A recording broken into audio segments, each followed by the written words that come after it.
So David, welcome. You were in class this morning watching the class in supply chain principles. What did you think of it? It was great.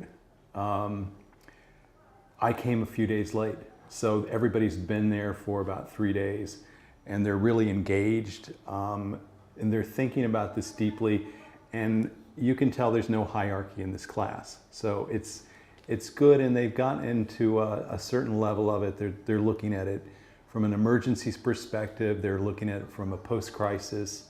They're comparing humanitarian logistics and commercial logistics. So it's fun. That's very nice to hear. And we spent some time early on really kind of warming them up and talking about the attitudes that we wanted them to to have in class, so that the hierarchy would hopefully not be there. So it's nice to hear that this is one of the things that you got from their participation. Now, how do you think that the program and the types of classes, courses that they are going through can help them and IOM, and more generally humanitarian organizations? Wow, that's a big one. I think it's really good that you have a lot of participants from IOM Erbil, Iraq. These guys, they get it. They have this practical experience, and now they're using that for higher concepts. And I also see the folks you brought in from, what is it, Syria, Kenya, Cairo, Indonesia, I'm not sure where else. And so they're picking it up too. I think it's a really good way to do it to have one mission working at this together in depth. Because if you had this kind of stuff for an organization broad, and let's say you brought in all the logistics officers, I don't think that would work as well.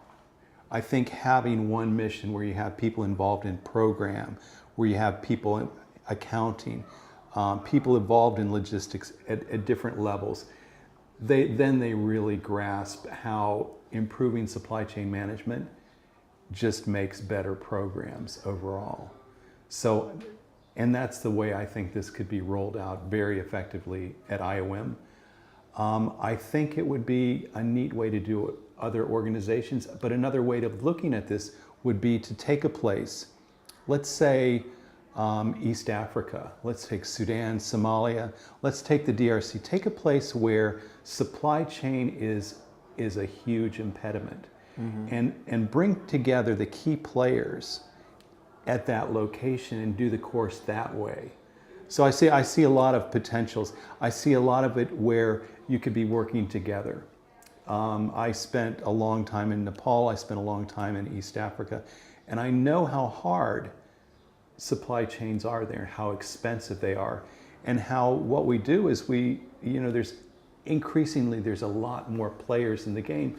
They all have their own supply chain managements, and if I was a donor, I would go nuts because I'm funding that. Yeah. And that just means a lot less money is going to the beneficiaries. So I think a lot of times you can bring all that stuff together, but there has to be a mind change in this whole process. I'm no expert. I got involved in this maybe 8 months ago, but the more let's say I'm the converted right now. It's wonderful to hear that. You talked about a mind change, and one of the things that we emphasize to students is the importance of the proper mindset, right? So we tell them about a growth mindset, an opportunity to learn, to explore, and to see every encounter as something that they can reflect and literally change the way they were thinking and apply something new. The other thing that I think that you mentioned, which we were very fortunate, is this diversity, right? So we do have a diversity of people in the program. And just to reflect in terms of what's happening here, we do have somebody that has works on donor relationships. And she said, it's wonderful that we are seeing this, all of this aspect of supply chain management and operations, because now when I discuss it with my donors, I can bring that to the table. And then we have people from IT or from evaluation and monitoring, and they are saying, now I get a sense of the metrics that are important and how I should be thinking about these metrics so that I can be useful to different programs. And I also saw people that were heading some missions also saying, it's wonderful that we have this conversation because frequently enough we would receive tools and we didn't know whether these tools were very useful. So we were fortunate that we had this diversity, but I think that what you're saying is perhaps if we can focus on multiple organizations or different organizations, that we get a diversity of people, that might be a nice way to roll out. I think that a nice way to roll out is if immediately following a program like this, you don't have 40 people going back to 40 different sites. That's right. Trying to sell it. Instead, here you have a lot of people.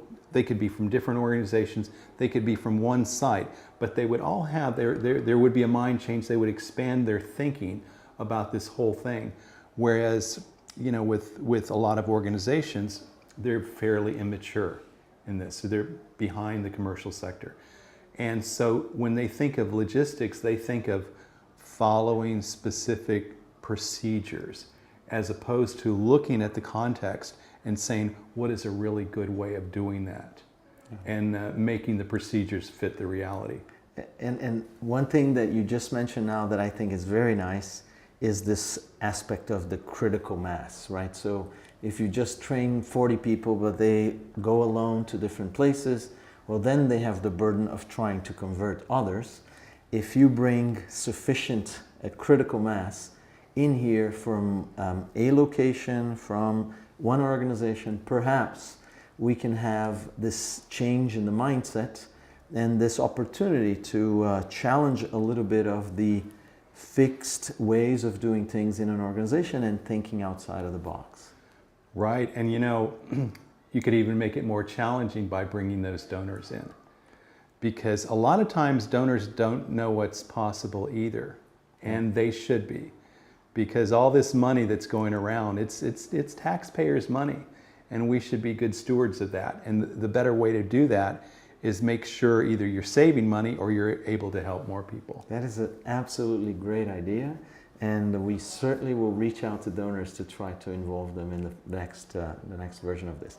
The other thing is we are doing it remotely. I mean, we're going to Oman to have some of the classes, but I hear from you that perhaps we should go to Africa and other places in the Middle East to potentially reach out to different missions. I would really think about looking at the hubs, and Nairobi would be a nice hub, or you think about how difficult it is to get stuff up to South Sudan, how difficult it is to get it to Somalia.